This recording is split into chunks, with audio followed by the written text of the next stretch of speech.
আসসালামু আলাইকুম সুপ্রিয় দর্শক, আমি মনিরা মন্নি মনিরা কুকিং চ্যানেল থেকে বলছি। আজকে আমি দোকানের মতো পারফেক্ট বিস্কুট তৈরি করব।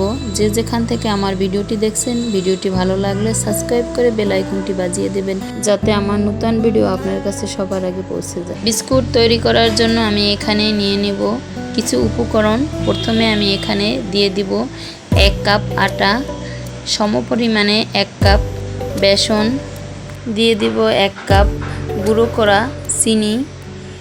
এরপরে আমি এখানে দিয়ে দিব অল্প পরিমাণে লবণ। আপনারা লবণটা স্কিপ করলেও করতে পারেন বা একটু কম বেশি করেও নিতে পারেন। সমস্ত উপকরণ হাতের সাহায্যে মেখে নিব। অল্প করে সয়াবিন তেল দিয়ে, তৈলের কোনো পরিমাণ নেই, অল্প অল্প করে তেল দিয়ে হাতের সাহায্যে ভালোভাবে সমস্ত উপকরণ মেখে নিব।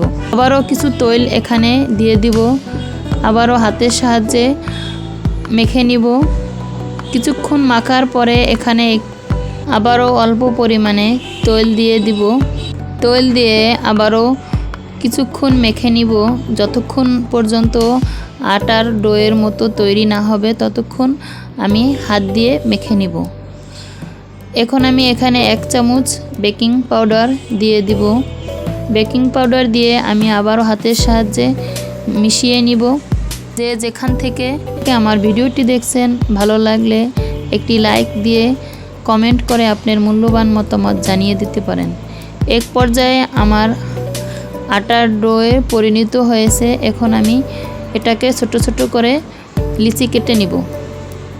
আমি যেই পাত্রে বিস্কুটগুলো চুলায় বসিয়ে দিব, সেই পাত্রে একটি কাগজ বসিয়ে তেল ব্রাশ করে নিব। তেল ব্রাশ করে নেওয়ার পরে আমি এখন ছোট ছোট করে লিচি কেটে নিব। সবগুলো এভাবে আমি লিচি কেটে নিয়ে এখন একটি পাত্রে অল্প পরিমাণ তেল নিয়ে আঙুল দিয়ে হাতের তালুকে নিয়ে এরপরে সমস্ত বিস্কুটগুলো আমি এভাবে তৈরি করে নিব। প্রথমে একটি গোল আকার তৈরি করে হাতের আঙুল দিয়ে এভাবে চ্যাপটা করে নিয়ে এবং দুই পাশ থেকে আবারও হাতের সাহায্যে চেপে তৈরি করে নিব। এরপরে একটি ছুরি দিয়ে আমি পাশ থেকে কেটে নিব এবং উপর থেকে দাগ টেনে নিব। দেখতে পাইতেছেন, একটু লক্ষ্য করে আপনারা দেখতে পারবেন কিভাবে বিস্কুটটা তৈরি করেছি। আপনারা মনোযোগ সহকারে একটু লক্ষ্য করলে, আপনারাও বাসায় চেষ্টা করলে এভাবে তৈরি করতে পারবেন।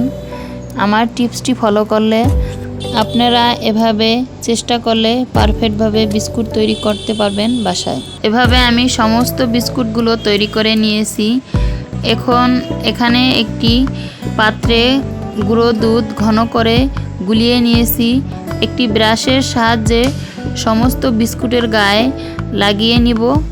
কিছু বাদাম ছোট ছোট করে কেটে নিয়েছি। আপনারা চাইলে আপনাদের মন ইচ্ছে মতো যে কোনো বাদাম দিতে পারেন। আমি এখানে কাঠবাদাম ছোট ছোট করে কেটে নিয়েছি। এখন উপর থেকে দুধ ব্রাশ করে দিয়ে আমি কাঠবাদামগুলো সাজিয়ে দিব।